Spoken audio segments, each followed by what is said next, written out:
Mcdonald. Juicy Scoop. Hello and welcome to Juicy Scoop. Well, it's almost here. I'm coming to the East Coast for the final leg of my live Juicy Scoop tour. I will be bringing the hilarious Chris Frangiola with me. We are going first this Thursday, November 17th, to the Wilbur Theater, world famous Wilbur Theater in Boston. It is almost sold out, but you can still get a couple tickets, and I really suggest you go because we save the juiciest and the funniest stuff for the live shows because we say it and then it's gone. It's not to be repeated. It's not to be recorded. It's not so you can listen to it again. You have to be in the theater to hear it. And that's why they're so juicy and so good and why they're selling so well. But there's still a few tickets left. And then Friday the 18th will be in Philadelphia. And Saturday we have two shows, an early and a later show at the Kennedy Center in D.C. Everything is at heathermcdonald.net. Get those tickets. Speaking of live shows, last week I talked about a reel that I saw on Whitney Cummings' Instagram, and I discussed what I thought she was saying. Turns out she was joking. She was talking about the city of Oxnard. It was all a joke. She did a video on her social media a couple days after saying that she was in fact joking, and she let me know that she was joking, and now I'm letting you know she was joking. So if you live in Oxnard, it was a joke, and you can go see her perform there. Okay, you guys, let's get into the Tom Girardi Juicy Scoop that's happening. There's so much going on with this case. It's a lot to cover. I'm going to just get you guys up to date because people are asking me to cover this. What I think is so interesting is, okay, first, there's two things that happen. First of all, the CFO, Chief Financial Officer of Tom Girardi's law firm, has been arrested for embezzling $10 million, some of which paid for prostitutes and mansions in L.A. and the Caribbean, the prosecutors claim. His name's Christopher Kamen. He's 49. He was arrested last week coming off a plane from the Bahamas. He is accused of running a side fraud scheme within Tom Girardi's law firm. He's accused of, Girardi, of course, is married to the Real Housewives star Erika Jayne. We all know that. And he has obviously been accused of stealing client settlement money. But Girardi has not been arrested. He's still living in a legal conservatorship. He claims to have Alzheimer's, and that really, in my opinion, appears to be true. Prosecutors say that Kamen, however, stole from the firm for the 20 years that he worked there and had a front row seat to the wider theft. So they're saying he knew what was going on. He was part of it. Because he was chief financial officer, he then knew that 10 million settlement came in here. We're only going to give 1 million to the victims. We're going to spend the rest of the money running our lives, giving it to Tom, and I'm going to take some, and I'm going to allegedly get a prostitute. I'm going to buy a mansion for cash.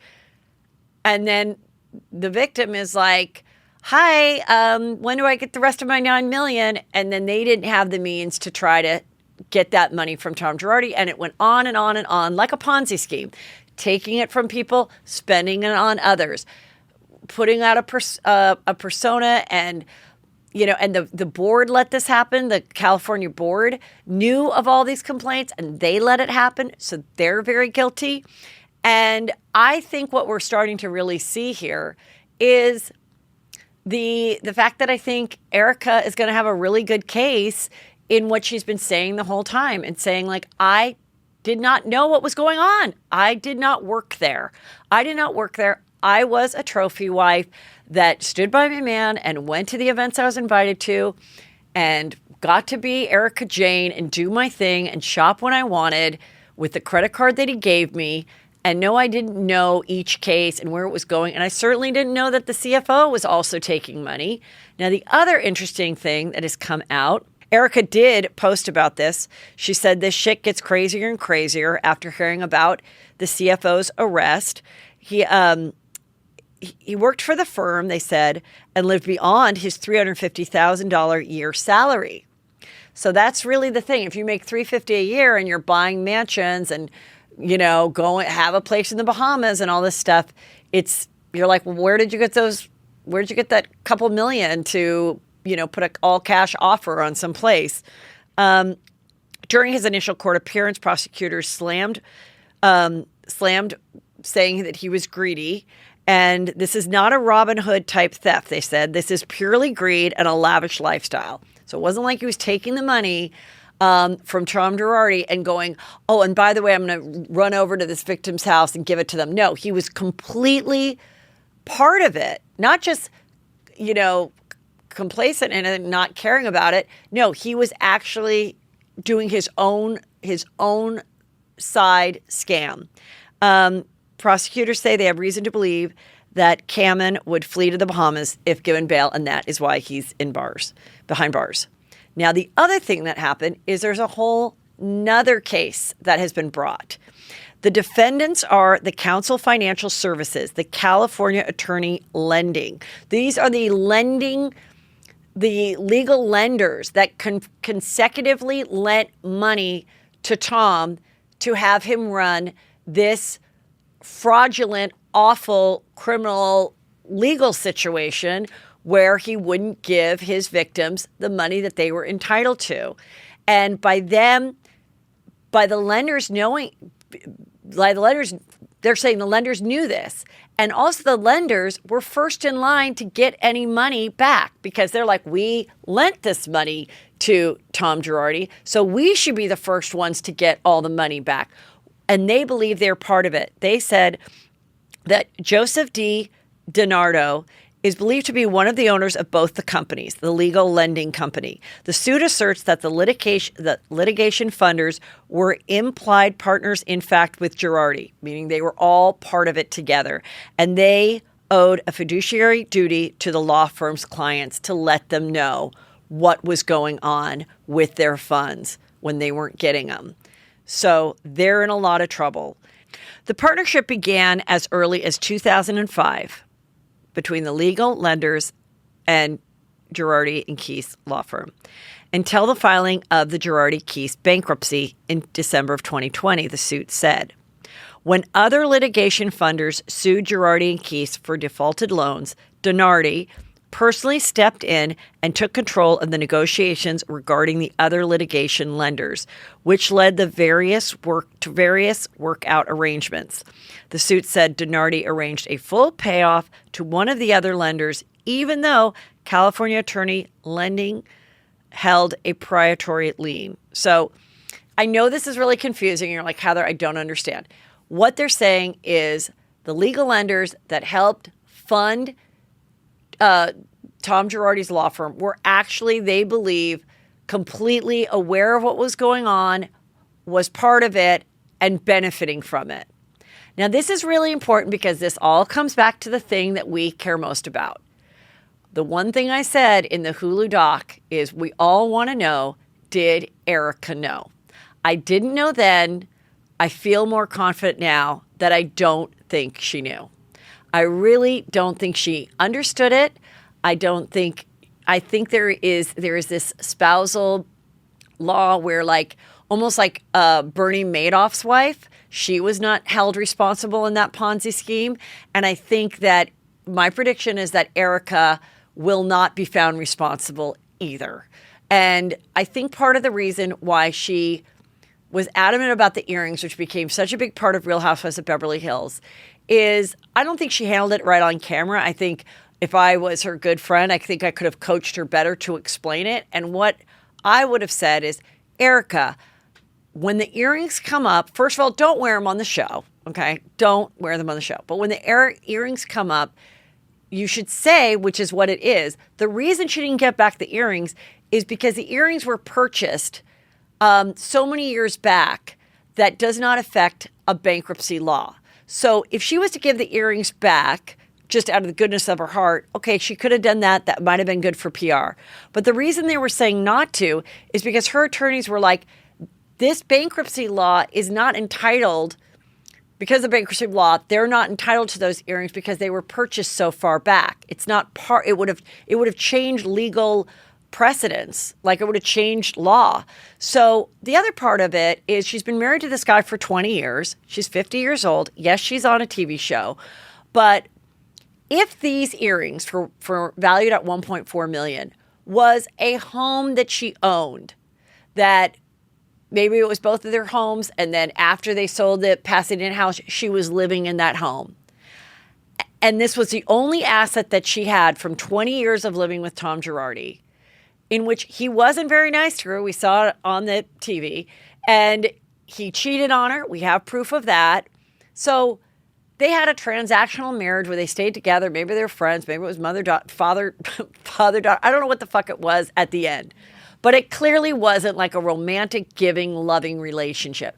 But she stayed in it because that was the arrangement and that was the persona. And a lot of people don't get divorced that are in shitty marriages. It's a big pain in the ass, especially when you're, like she said to Andy, Andy, I'm married to a very powerful attorney. I don't, a prenup would have done me no good anyway. Like, she knew her hands were tied. And like, looking back at everything, I kind of see where she's coming from more.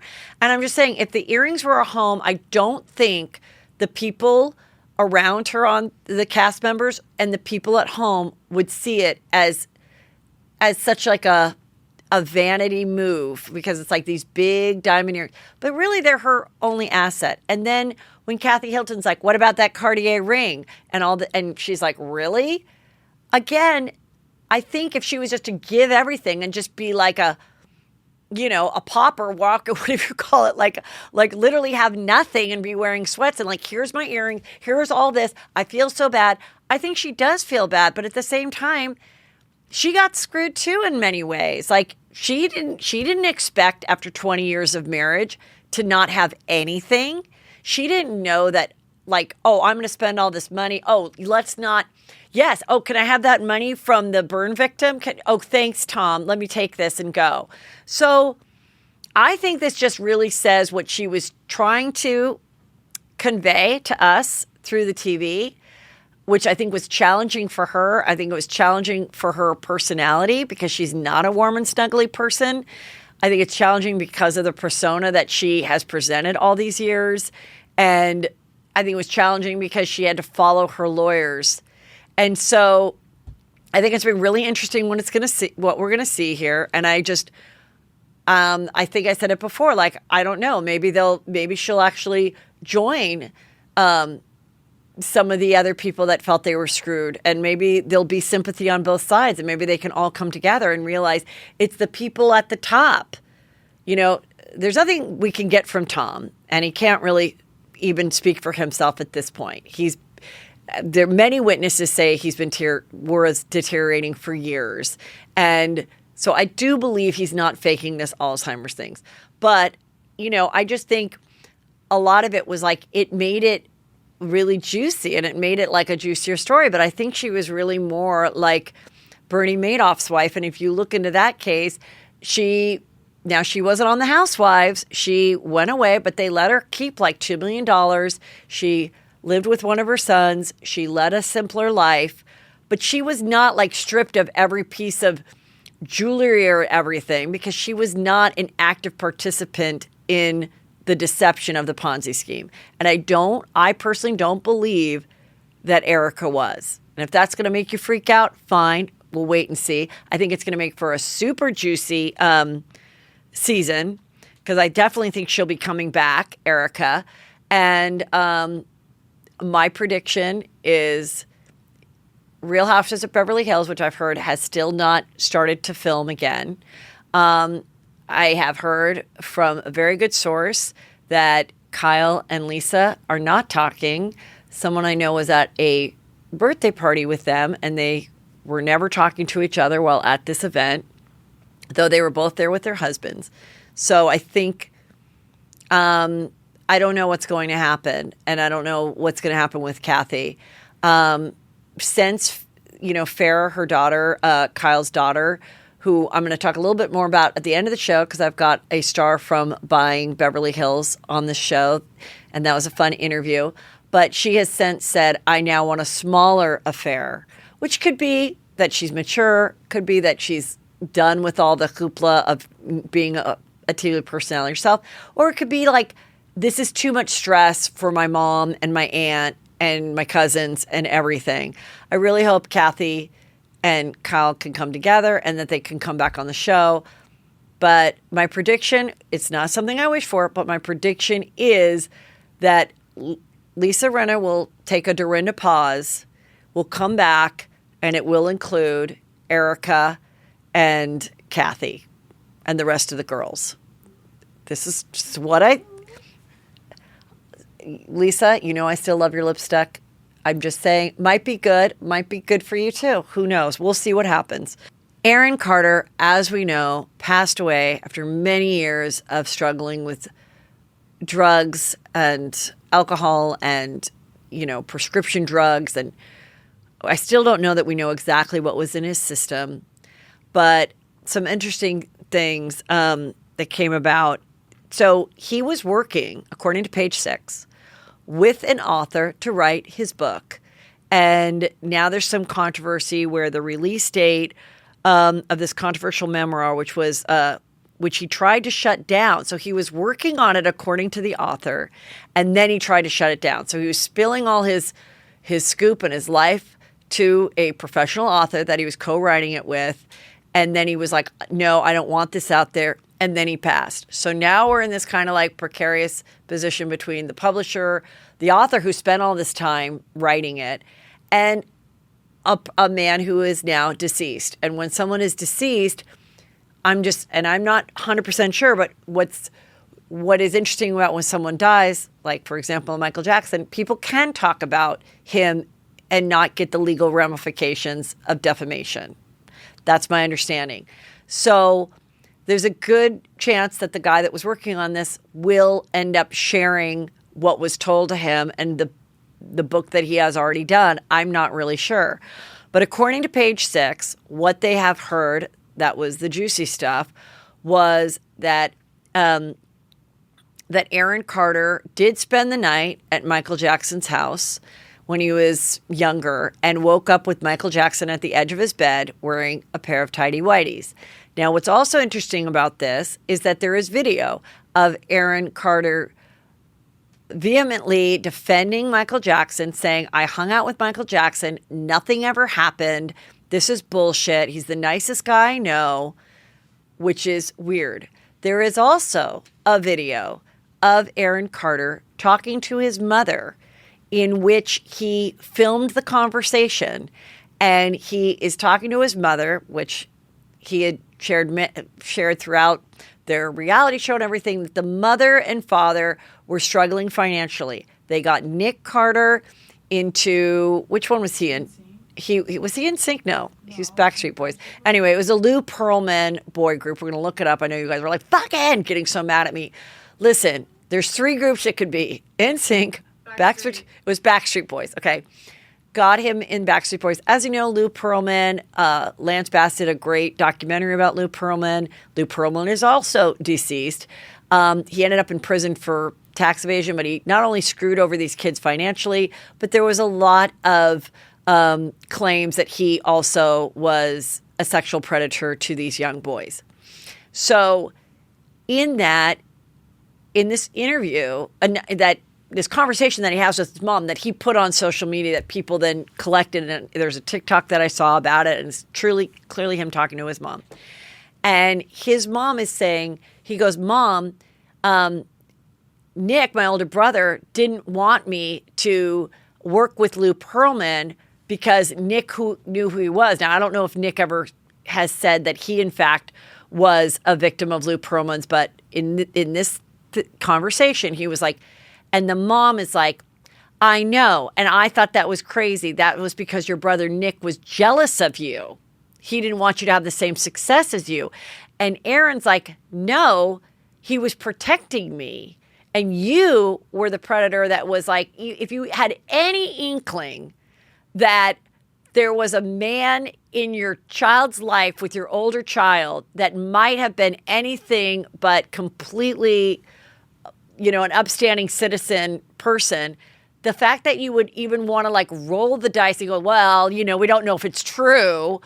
I mean, like the moms who were part of Leaving Neverland of Michael Jackson, do you imagine if they had another son and was told this by their child at the time and then was like, well, I don't know if I believe you, But now listen, there are mothers that are very guilty of turning a blind eye to abuse when it's a dad or a stepdad or a boyfriend.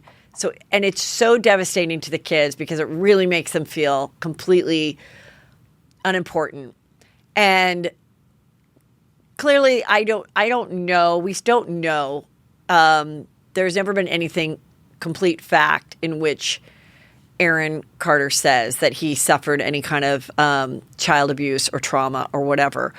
But I definitely think he did suffer trauma. I think that's the thing that people then go to oftentimes find themselves addicted because it's like, oh my God, I finally feel normal. And I didn't feel normal because of these awful things. Not every time, but it is definitely a correlation.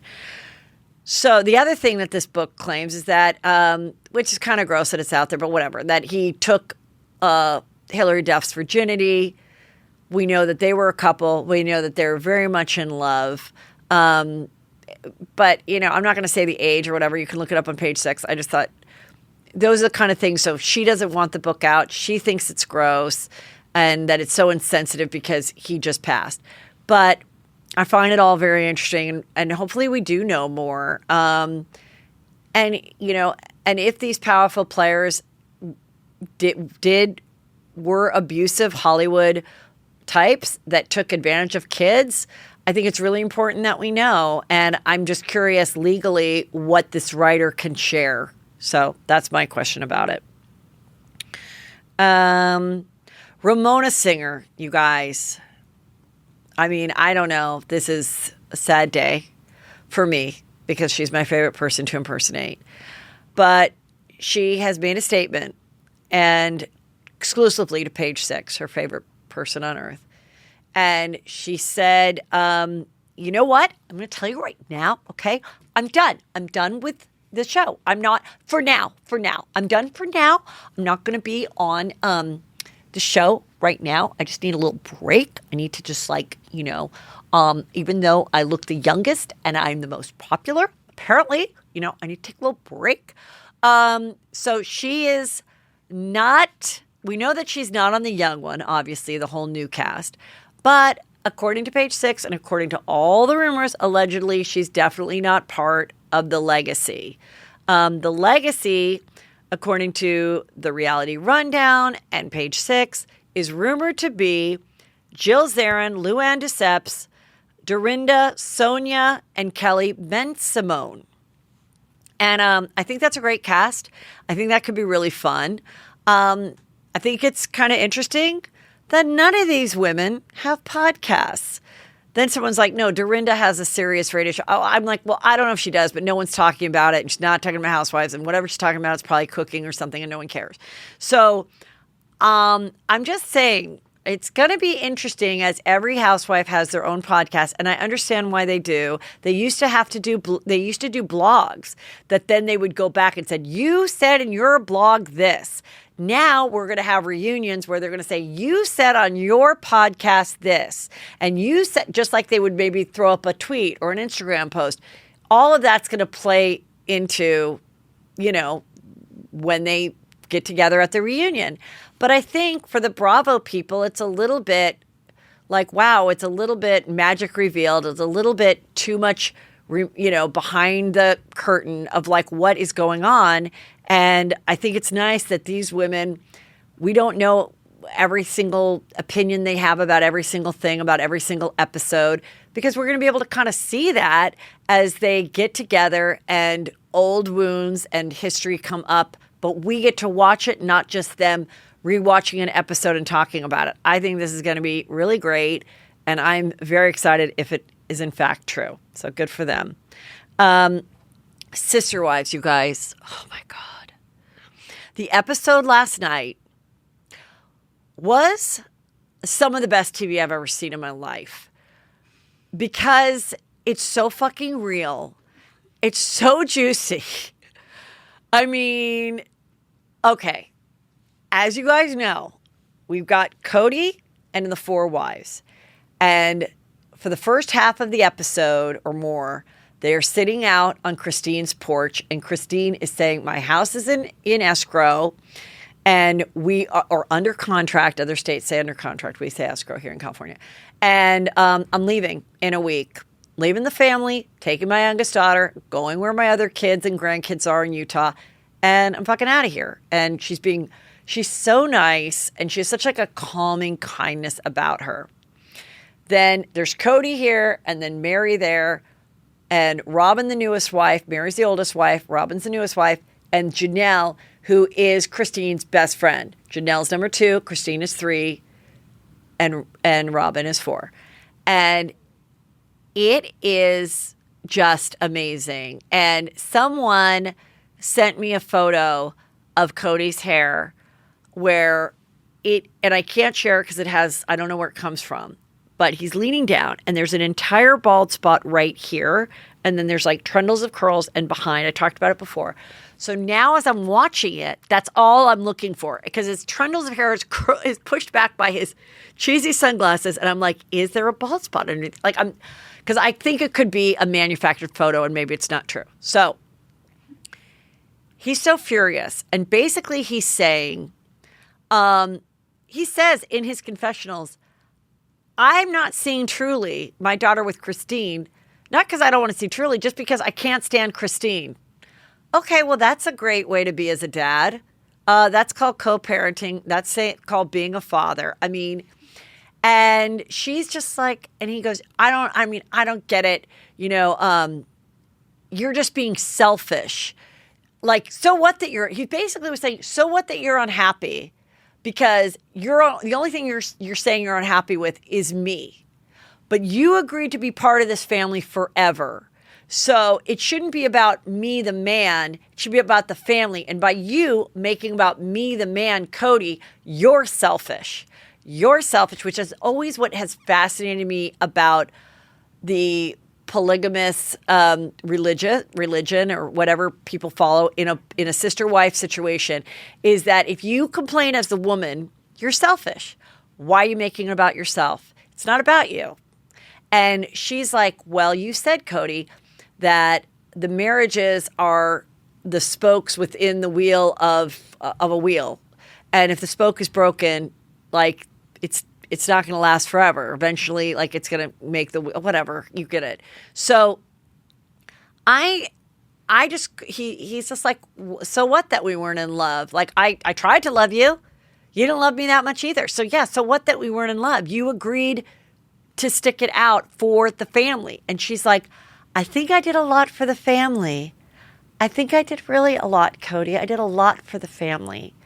And Janelle is like, yeah, she raised she raised all the kids together. She was always cooking. She was always, and he's like, and then he goes, and then Robin's like crying, and Robin goes, I just want to know, like, I understand your relationship with Cody is done, but what about myself and my kids? Like, do you ever want to see us and hang out, or like you want to end that too, or you need a break? And she's like, I definitely want to see you guys at like a family reunion, but I only am going to be talking to the adult members of the family that I feel close to, which is Janelle. And so Mary and Robin are like, and Cody's just like, and then Cody's like, Robin, tell it like it is. You tried and she treated you like dirt from the very beginning. She never liked you. And Christine's just kind of like, I thought I was trying. I never went out of my way to be mean. Sorry that you feel that way. Like, I mean, so much of it has to do with COVID. Like, I think that I think he was really only sleeping with Robin and really only in love with Robin. And the rest of the women were hanging on and they were staying in it because he was still such a great dad that would come around and their kids loved seeing them. So like a lot of women that are even in a monogamous marriage don't get along with their husband, but they stay for the kids. And then once COVID happened and he was one of those people that was just like, absolutely can't be around anybody, the strictest of the COVID rules, except for my pod, which is Robin and her kids. I can't see any of my other kids. I can't see any of my other wives. I'm not going to sleep in my other wives' beds because then they go to the grocery store so they could bring COVID home to me. That is where she was just like, then what's the point? Like, if you're not going to be a good dad, there's no point in having you in my life. Like, forget it. Like, I've given up being having someone love me. I have been that person that's like, well, my heart and my thing doesn't matter. But then she was like, but once you started like neglecting my kids, I'm like, what the fuck am I doing? So everyone is obviously on Christine's side. Now, the biggest picture is the TV show. Where does the TV show go? And that is where it's really coming up and really frustrating Cody, because he is like, what now? Robin knows the show is not as good. And I think they also care about the whole family and everything. And it's not, and she was hoping that she'd be part of a sister wife. Cody wanted the whole family to live together on Coyote Pass. Coyote Pass is this land that they bought that we've heard about for 3 years that they can't build on because they owe money on it. And they all thought they were going to have this thing on Coyote Pass and build one big house. And he had plans drawn up. And he's like, you can each have your own kitchen and it's one big, huge thing. And Christine from the very start was like, no, I don't want to live under one big roof. And let's each have our own houses at Coyote Pass. But eventually she decided, I'm going to cut my losses and leave. And I don't care about the show. I don't need to make an income from you anymore. Goodbye. But with her leaving, where does the show go? Now, if they can get another wife, which is what I think Mary's trying to do. She's having a women empowerment seminar at her her Airbnb that she had with her mother, who since passed, but now her best friend, who she adores, is there. I think maybe that could be something.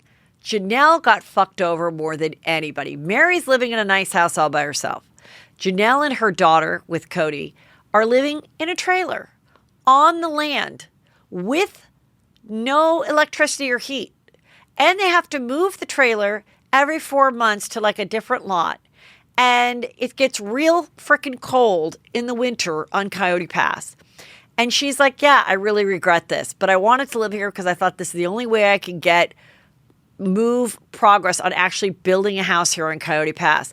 But he's like, well, we can't build anything because we don't have the money, because TLC obviously doesn't pay us anything, to build. And I'm not going to stay with you in this trailer. I've got a beautiful house with Robin. She reveals, this is the craziest part, you guys. And some of you, I don't even know the anger that might happen. So Janelle, they each had their own house, and they each like owned their own house, right? In the cul-de-sac of Las Vegas. Janelle took the profits of her house and gave it to Robin and Cody to buy a house for Robin. And that's where they live. And only the two of them are on that property deed. While Janelle has nothing but the land. Her only asset is the land that doesn't have electricity, doesn't have plans built, nothing. And she's living there in a trailer, being the star of a reality show that I'm talking about for the last 12 years. I mean, honestly, the most screwed over person and like the nicest. So I think she's done. I think everyone wants to just disband. But what are they going to live off of? They have to keep the show going. So if you're, again, I put it out there. If you think Cody's cute and you want to have sex with him and share him with Robin, Mary is like, Mary doesn't give a shit. He's like, Mary can leave. Mary, so their daughter now is Leon. Their daughter has transitioned into being a man. A lot of the older kids, though, are barely featured on the show, and they don't really want to, probably because they got paid nothing, and they're like, what's the point? So the whole show is very different now. I will be so bummed if the show ends. It can't. I don't mind if they hate each other and fight and sit on lawn chairs and talk for an hour. I find it fucking fascinating. But I think they need another wife. And then and Mary needs to come out as a lesbian with her best friend. And I think that would be great. And if Robin has a sister, like a real blood sister, because a lot of people in polygamous marriages bring their like real sister to marry Cody, that would really, I'm trying to save the show, you guys, because I don't know what I'm going to do when it ends. It's so frustrating and so awful. Okay. Speaking of a guy that has a lot of kids, This came from Humans of New York. This guy, he gives his sperm to lesbians and different women, and he's got 18 kids or something, and he just loves spreading his sperm, and he doesn't charge people, which some people, their sperm is really expensive or they want to buy the whole lot so other people can't have it. So he's got 18 kids running around, and he says eventually he wants to find a couple of the lesbians who he does have sex with to impregnate. Some is insemination, some is full sex with lesbians. He wants to find a couple to be his sister wives. Then we have Nick Cannon, who just had his 13th kid. Or I don't know if he's there's 13 total, maybe a couple are pregnant. He just announced it, and he says that he pays a lot more than $3 million a year in child support for all these kids. I would think so too. I would think he would pay more. He announced that he said, "A beautiful day for beautiful Zeppelin Cannon to arrive." This was Saturday, November 12th. He did an Instagram post. He said, "Mommy," and then says her Instagram name, "you make it all look so easy and effortless, but I am forever indebted to your tireless work of constant dedication, diligent effort, and selfless love that you give to our children and myself. Beautiful," that's the child's name, "is privileged to have such a loving and spiritually inclined mother. Your resilient strength doesn't go unnoticed." I think it's amazing. I think it's a very nice thing to say. This woman has every right to bask in her 3 beautiful children with Nick Cannon. I just find it interesting that he is like, you make it look so effortless. How do you do it? When he has like 6 or 7 other women that he has shared children with, that he's been there for the birth. So honestly, you can just cut and paste for the next one because there's another one who's pregnant too. Their kids, Golden, Powerful, Moroccan, Monroe, Rise. There's so many. I can't even get all the names. But this is hilarious. I don't know who did this. It was sent to me by 10 people. So whoever did this hilarious meme, let me know, and I'll make sure to let people know. They said National Geographic determined what Americans will look like in 2050, and it's beautiful. And it is so funny. It's Nick Cannon's face on 12 different men and women of different ages and different hairstyles. And it's so freaking funny. But yeah, so, there's the guy who's a sperm donor. There's Cody, who has 18 kids. And then there's Nick Cannon, who's expecting his 13th. So, Dave Chappelle was on SNL, and people at first were concerned because, of course, he has a lot of people in the LGBTQ community and trans community does not like previous material he's put out on his Netflix special about trans people. And I believe there is one SNL member who identifies as non-binary. So they're like, what?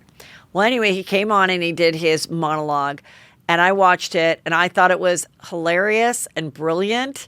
And he's talking about what's going on in the world, which is Kanye and Kanye's anti-Semitic tweets. And I thought it was really, it's Dave Chappelle. It's what he says and does. And the thing that he said that I thought, there were couple things that he said that I thought were the most brilliant in it. Talking about Kanye and how he's like, hey, I normally respect Kanye and like come for him, but this was one time where I was like, I'm going to sit this one out. He made a joke about how he did the tweet. He said, what happened was Kanye was like, I'm feeling really tired, but before I go to bed, I'm going to write this tweet of where I'm going to go DEF CON on Jewish people. And he's like, and then, you know what he did? He went to sleep. And it's like, what were you thinking? And he said, so then he goes, it's interesting because when it's a group of black guys, they call it a gang. When it's a group of Italian guys, they call it the mob. But when it's a group of Jewish guys, it's a coincidence. And so it was very interesting the way he talked about the whole society and how we're talking about it. And it is a dangerous subject, which made me afraid to talk about it really, because how can you even talk about it without someone being like, how dare you talk about it? But that's kind of what he examined. And I thought it was really great. And he said, based on Kanye's perception, it's not crazy to think what he thought, but it's crazy to say it. And I thought that is such a true statement for today in the digital world, in social media, and why comedians do, and me, save the stuff that we just want to say that we're not totally sure that every single person would be okay with hearing it. You do it in a comedy club. You do it live. They take your phones. They put them aside. They don't in my show, but I know in his shows, they take your phone and you can't have your phone while you're in there. Oh no, you can't have your phone. They put it in a sack so that you have it so you can feel if it's vibrating, like in a case of emergency, maybe you have a sitter. But then you have to go outside to have them open the sack so that then you can check your phone, which I think is such a great thing. Not every club has it. People at Dave Chappelle's level insist on it. And also it's when big comedians have that when they're working on a special and they don't want the material that you may see on Netflix 3 months from now to be spoiled on a TikTok. So, but also let me see how this reacts. Maybe it's not that good. Maybe it's something I don't want it. Maybe it is too timely and I don't want it in my Netflix thing, but I don't want it out there in the universe.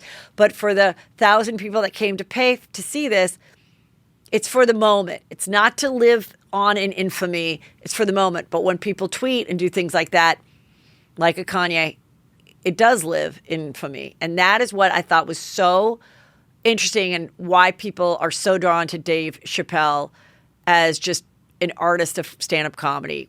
Anyway, it has gotten some backlash. People are not happy about what he said. They're attacking NBC for allowing it. But for the most part, I think it was really well received and really thought-provoking. So you can check that out. Well, some scoop on Tom Brady and Gisele. Tom Brady, according to Page 6, said he wouldn't change a thing. He says that he has zero regrets about unretiring from the NFL despite the Tampa Bay Buccaneers' poor start to the season and his divorce from Gisele. Good. I'm glad you have no regrets, Tom Brady. Because meanwhile, Gisele has been seen with a new dude. She is back on the dating scene, Gisele, after the divorce, stepping out with this guy, Joaquin Valente, over the weekend. And who is he exactly? Well, the New York Post says that she was out in Costa Rica on a dinner date with this new guy, and he is a jiu-jitsu. How do you say that? Jiu-jitsu. Can I say that word? I'm just kidding. Jiu-jitsu instructor for a dinner date in Costa Rica. And okay, so this is so juicy.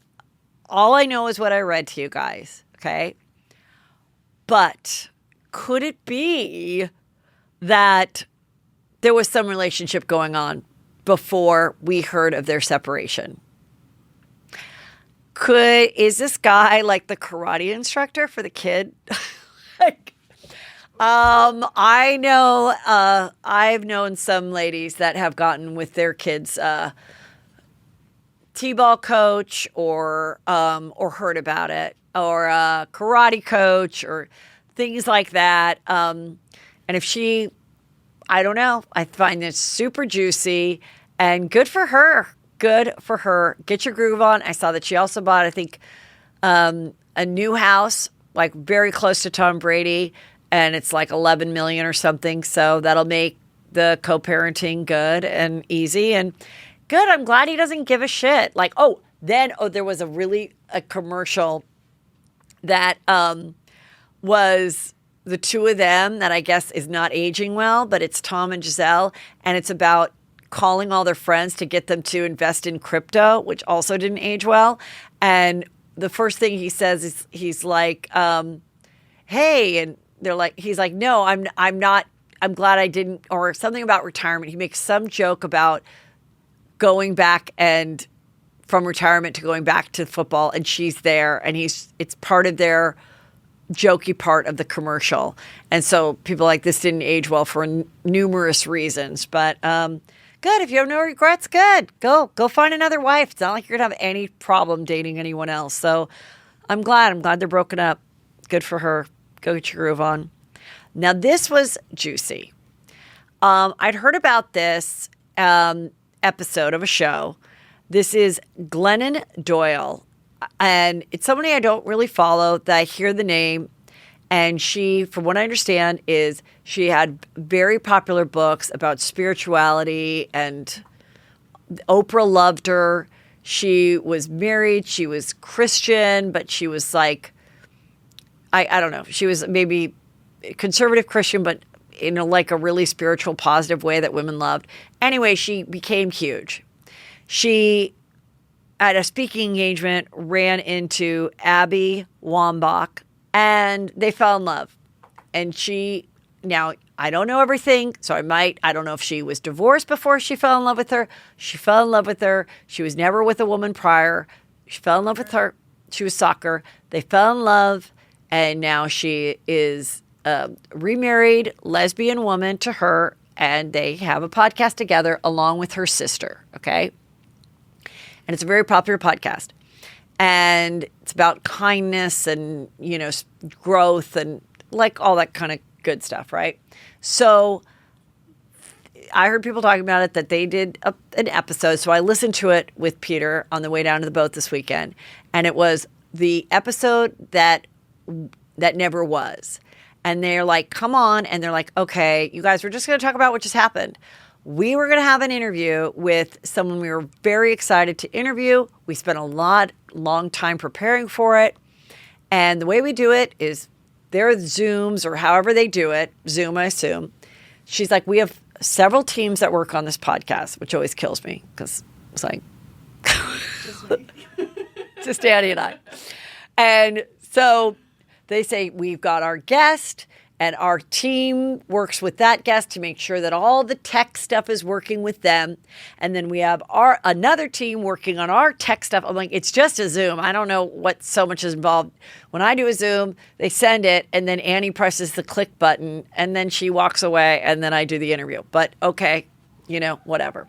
So, and then they merge the two Zooms together, and then we do this amazing interview. So they get alerted that the one team helping the guest, there was some type of issue, and the guest's husband spoke to the team member in a disrespectful way. And they heard that, and they said, we're out. We're not doing the interview. You do not, especially a man, speak to our young team girl like that. So, very good. That's great. That's nice. And then they said, when we talked to the guest, she said, oh, is this because the team member, I'm just going to call her Amy. Okay. I don't know what her name was. Is this because Amy's feelings were hurt? And then that also really pissed them off because they thought that was like a rude way, instead of being like, wait, I'm sorry. Did we speak? I'm sorry that we got frustrated. I didn't mean for my husband or I to like speak poorly or whatever. It's just been a long day. I apologize. It wasn't anything like, it was like, oh.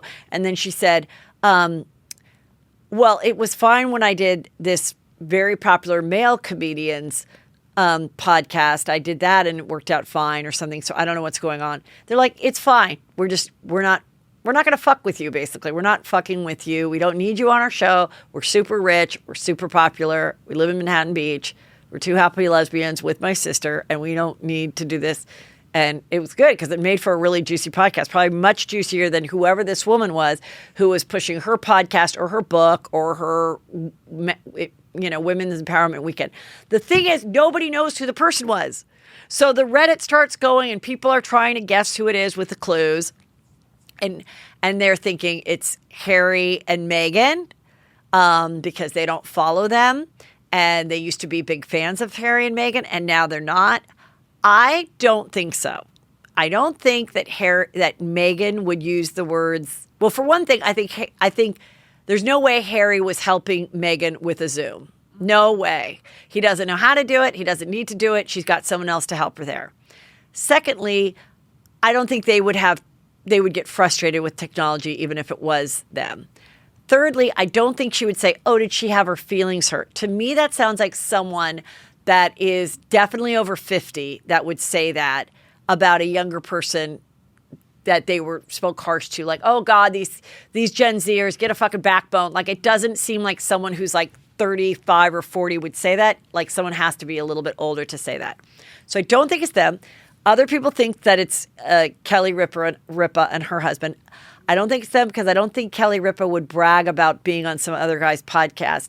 I think the person that would do this is someone who is kind of new to doing podcasts and new to doing Zooms, in which she was like, I've been on some other great podcasts and they don't get frustrated with us like not knowing how to do this.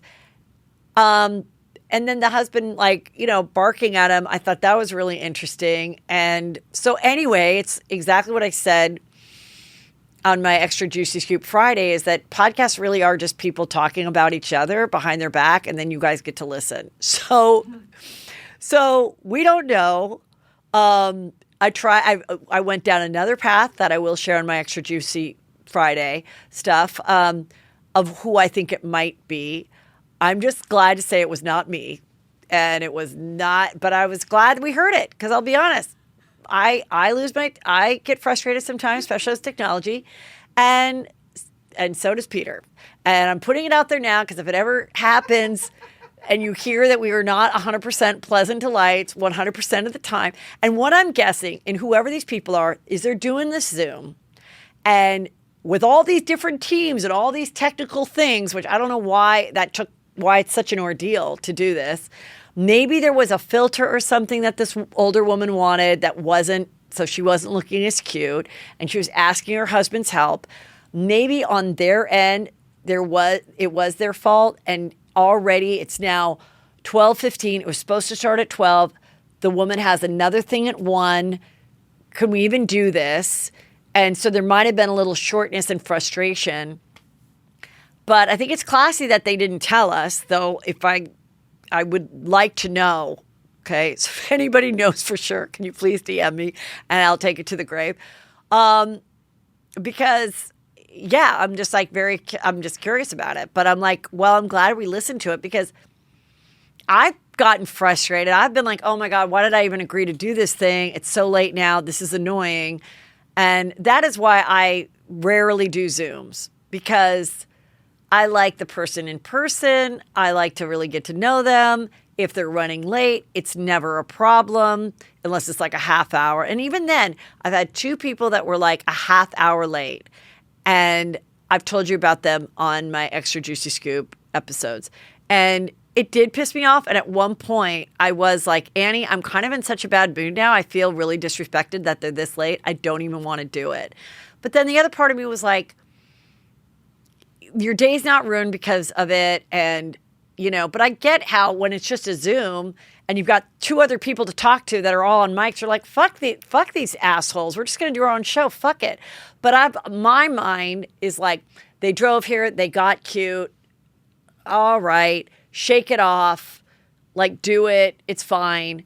But it's hard just to always be like 100% pleasant. And, so if you know, please let me know, because I'm dying to know. And I love things where they don't say the name and we have to figure it out. I mean, way more interesting than a blind item, or anything like that. Like, just so get ready for more shit like this happening on podcasts, which I totally think will. Chris Evans, you guys. Talked about it with Brady and Julie, that he was single. He's the sexiest man alive. Well, this chick was listening to Juicy Scoop, and she's like, hey, motherfuckers, I'm the girlfriend. And had her mom do a press release and get it out.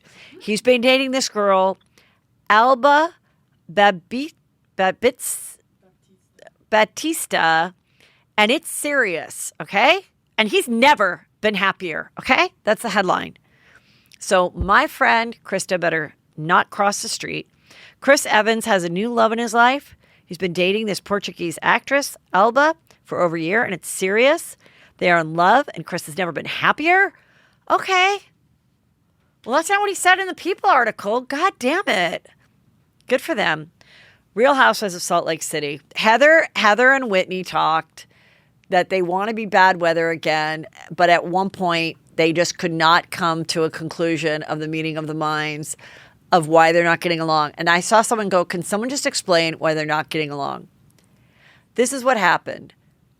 Whitney was talking about a rumor in which Lisa Barlow was given blowjobs to get jazz tickets.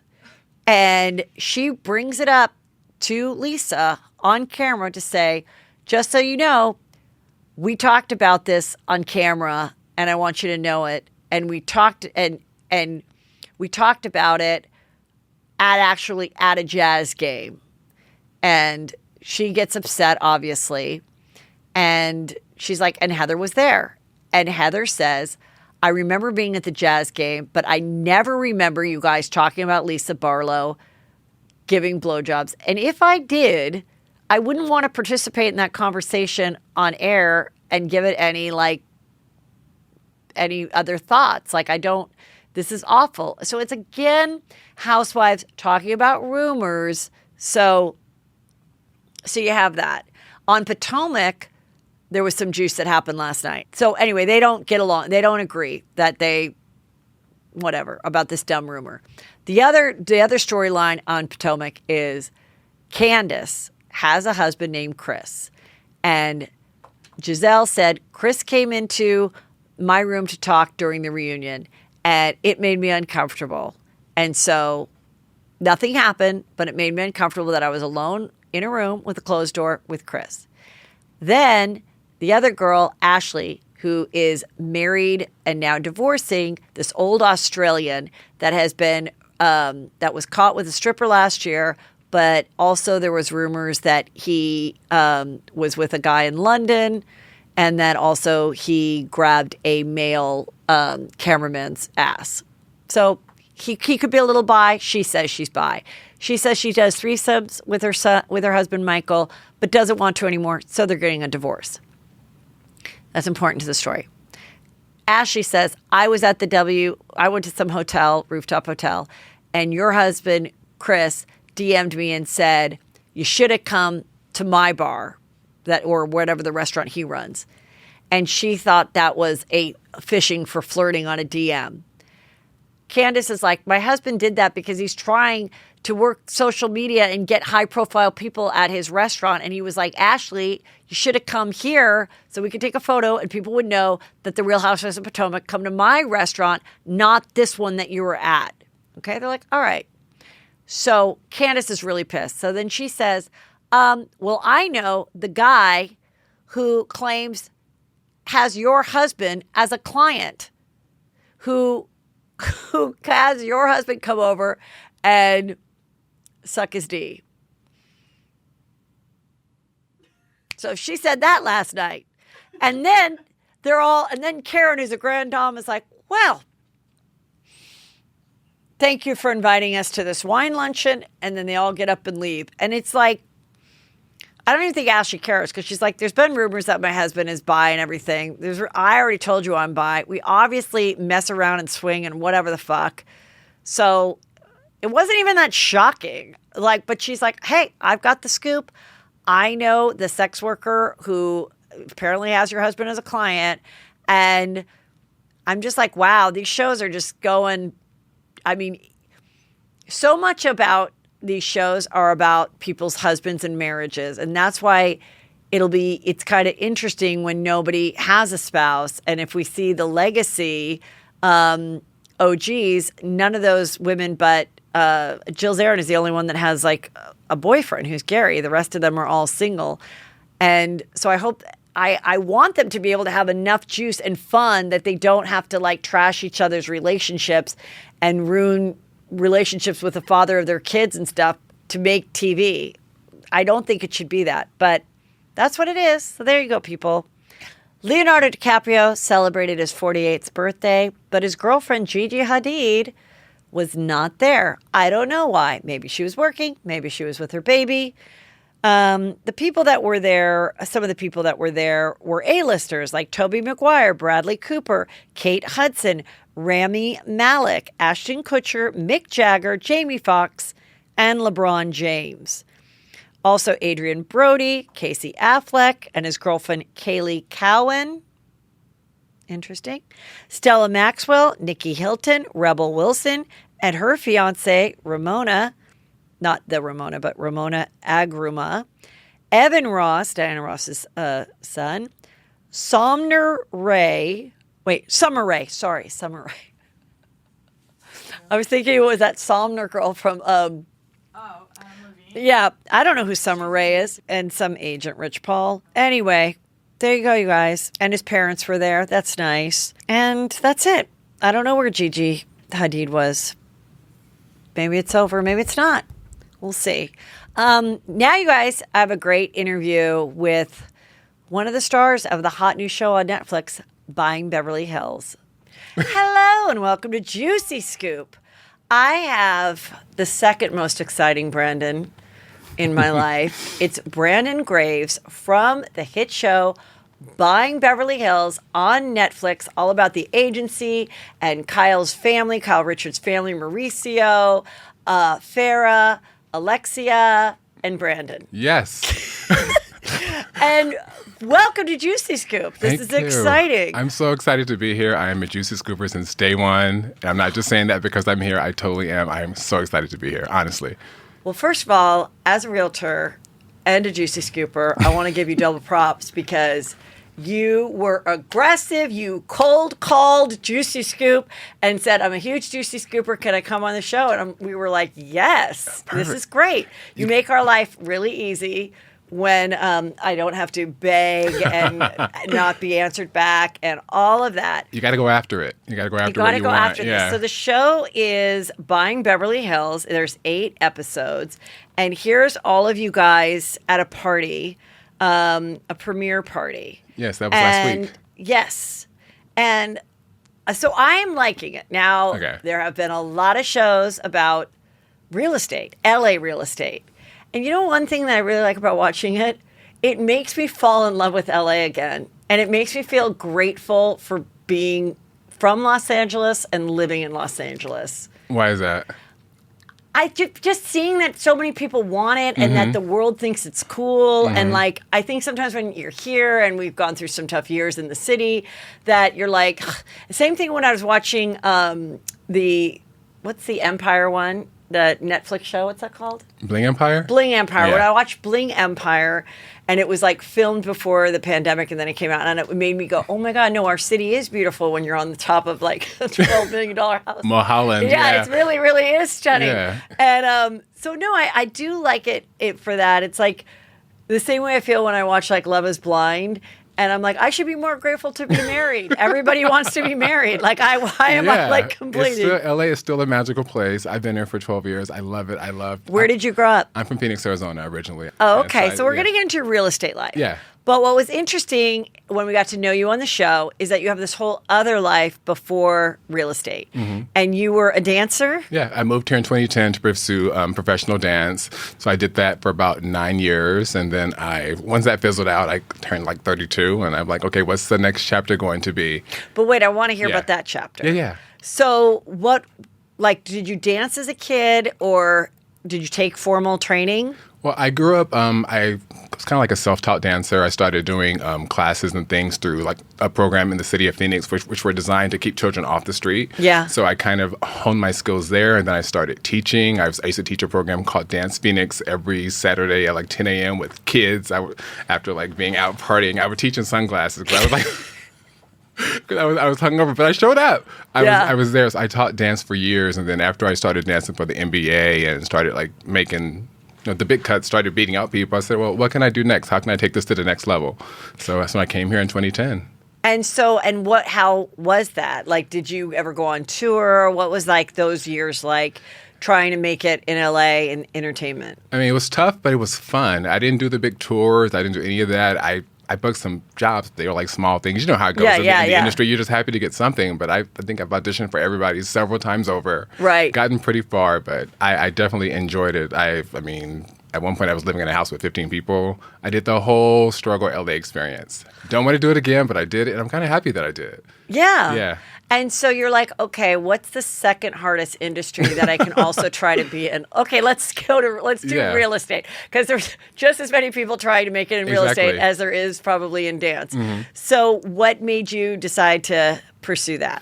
I've always had a passion for real estate. I remember when I would go to the supermarket with my mom and they would have those free real estate magazines on the way out. Yeah. I would grab a stack of those. She didn't give a shit because they were free. So I would take a stack of those. I would go home and kind of envision and circle like the house that I would dream of buying and selling. So it was always in me. It was just a matter of time. Did you imagine yourself on a bus bench? I did. And I haven't did that yet, but I definitely want to. I got to find the right corner.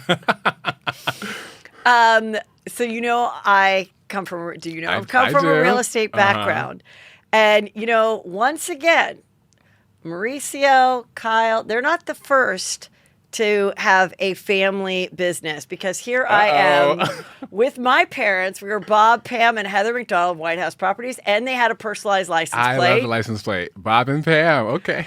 And I have to say, though, we realized later on when we would pitch a listing, we'd be parked in front of the house. And then I was like, wait a minute. And then someone would, I think other realtors that were maybe DoorDash would go, oh my God, that house they're obviously seeing. Poaching, yeah. Yeah, they're obviously seeing them. So then let's go reach out to them. So you never know where you might get the lead, right? Yeah, watch your back for sure. So, all right. So you take the test, and then how long were you doing real estate before you got to the agency, and then they said, you know what, we're interviewing people to possibly be also featured on this reality show? How did that all come about? Okay, so I'll break it down for you. Try to make it too long. No, tell. So I guess I used to live in Woodland Hills for 8 years. Yes. Right before the pandemic, I was working at HealthNet, which is right here on Canoga. HealthNet. Okay. Health insurance company. Oh, okay. You've probably driven past it a million times. Oh, so you were already doing a regular job. Yeah, I was. Okay, you were being professional. Yeah, yes. when I was dancing, I was also working a regular job too. I had to pay the bills. Yeah. So I was. When I was doing stand-up, I was doing real estate. Yeah, you got to do what it takes. You got to pay the bills. So I was doing that up until the pandemic hit. I was working at HealthNet right around the corner. Pandemic hits. I kind of reevaluated my life. I'm like, okay, I've been away from my family for about 10 years now. Not much is happening. Maybe this is a sign to go home. So my lease happened to be up at the time on my apartment. So I put all my stuff in storage and I went home just to be with my family during the pandemic. Okay. But for some reason, I left my belongings here because something told me to come back, that I was coming back. Well, also, how long did the pandemic really last in Phoenix? Like a month? Yeah, they kind of... They definitely did their own thing. I remember when I got back, I'm like, where are the masks? Like, what the fuck is going on? Nobody wore masks, but that's a whole other thing. That scared the shit out of me when I got there. Yeah. So along the way while I was working, I was planting seeds, trying to get into real estate on the high-end side. I already had my license. But, you did? Yeah. So you got your license while you were doing your other job, right, which is very smart to do. I Yeah. tell everybody that, which is great because you can keep that regular job, take the classes at night, you probably have to take them online, but Yeah. I always feel like it's easier if you can do it in person, but whatever. I was taking the classes in the evening in person, which is best for me because I can't pay attention if I'm just online sitting at home, fucking doing laundry and all that shit. So yeah, I was, what was I saying? So you're taking that. So now you're in Phoenix. Yeah. Okay. So I had got an email about a job that I'd applied for as an assistant, which is for Kevin. So Kevin is actually Sonica's boyfriend on the show. Oh, okay, Yeah, the young so guy. yeah. Wait, is he featured? I don't think he's in the photo. No, he's not. He's kind of like a secondary. Yeah. He's like a friend of. Yeah, he's like... So you're working there, and then when do you hear the rumblings of this show it might be happening? After a year, I heard there was an email that came out about this show. I guess they had tried to do it several years before. Oh, really? Yeah. With Mauricio? Yeah. Yeah, he's spoken about that. I was thinking about it, and I'm like, okay, there was always $1 Million Listing, which is on Bravo, and I know Josh Flagg, Josh Altman, and Tracy. And David and James are with the agency, too. They what? David and James are with the agency, too. They were on $1 Million Listing, yeah. But now they're not coming back to $1 Million That's Listing. what I heard, yeah. So there's always been that. And then, of course, the Selling Sunset, which was a whole nother animal. And then OC Sunset.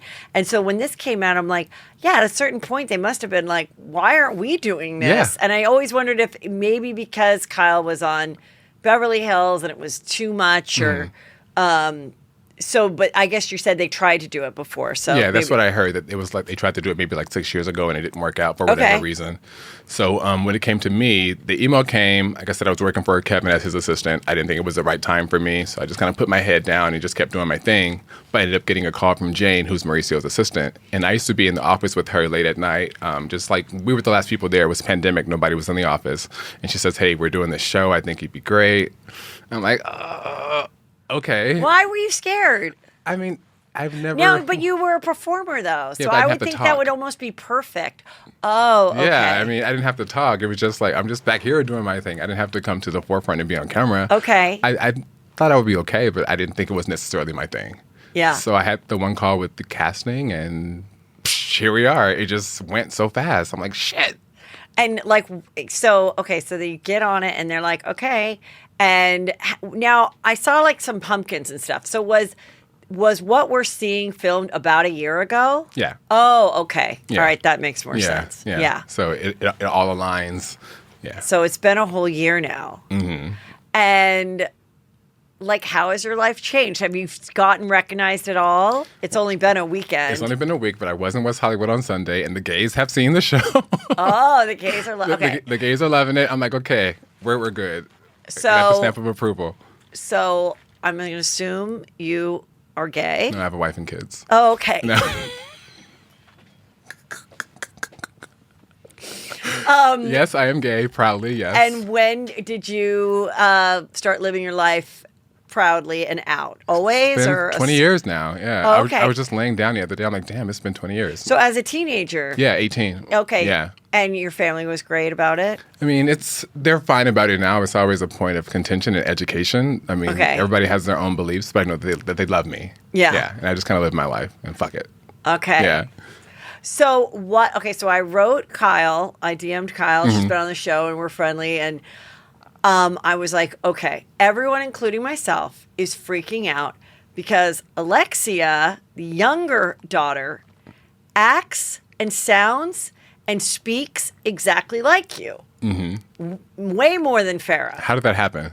And I go, I'm just curious because with my older son, people, one time I posted a photo of myself when I was 12 being a cheerleader, and my son was 12 at the time, and I posted it. And my sorority sisters and friends were like, oh my God, I thought it was Drake, my older son, in drag. Like, and so I think sometimes you don't see it as the parent, and especially having it be the opposite sex. I remember when my son's mustache started to come in, and then I would be like, oh shit. And I'm like, oh, it's not me. I thought I was like almost looking at a mirror, Oh my gosh. freaking out. It's Yeah. very freaky when the opposite sex looks just like you. But I think She- Alexa even has she says like, be honest on the show. I'm like, oh my God, you sound like your mom. Yes, She was so like, she's not being honest with I'm me. like, do you notice it? And she goes, yes, people, she said, but for a long time, everyone said that the girls all look like my husband and acted like my husband. So this has been kind of fun that people see the similarities. I'm like, the scratchy voice, the hands, the whole, I mean, it makes The mannerisms, it really fun. all of it. Yeah. When I first met her, I'm like, oh my God, you are your mother. This Yeah. is weird. Yeah. And, a lot of people are like, why aren't we seeing Kyle? And I don't know. And it's not, I don't know if it's contractual or if it was a conscious thing where she was like, let's not have me pull focus from this show. But I really like it. I don't think, I do kind of miss her because Yeah. I'm like, she's killing it on Bravo. I think it's good for the girls to get their chance to shine and, Yes. and tell their stories. Right, We yeah. just came off a big season of Beverly Hills. I know you watched too. Right, so yeah. I think Kyle's probably think it was- relieved. And I Yeah. think it was kind of a smart way to do it just so that there wouldn't be stuff written about like her and her involvement and like, let's just see if this can get its own footing. And I think that was really great. And, but I mean, I'll be honest, when I first heard Buying Beverly, I'm like, "Ugh, another I know. show. I saw. Another show. And then my friend who got to see the previews said, no, Heather, it's really good because we get to see them in their homes and it's, but what my friend who's not a realtor didn't say, and I said this to Kyle, this is the most realistic real estate show for many reasons. First of all, the dad and Alexia and, that they are more of a champion of Alexia then Farrah. Mm-hmm. That is a sibling dynamic that's extremely interesting because Farrah always had really good grades, went to USC, and has been doing this for like 7 years. Mm-hmm. And she kills it. She's a different person than Alexia. Alexia. And then Alexia is like, I didn't always get the greatest grades. You know, the younger ones, I guess, are really naturally kind of more scholastic. And so when that happens as a parent of multiple kids, you do what each child needs. And it's not always completely equal, you know? And so I think that is so interesting to see. And then I love that there's an honesty about the privilege of people walking into real estate. Because I'll be honest, I never had to knock on doors. My parents were doing it. A little nepotism. My parents were doing it till I was 7, since I was 7. And then the day I got my license, or right after, my mom calls me and she goes, you got to go down to Target right now. Go down to Target right now. And I go, why? And she's like, just go down to Target and get me this and come back. And I go, all right. So I go to Target, I come down. And as I'm crossing Ventura, which is right here, they had gotten me my bus bench.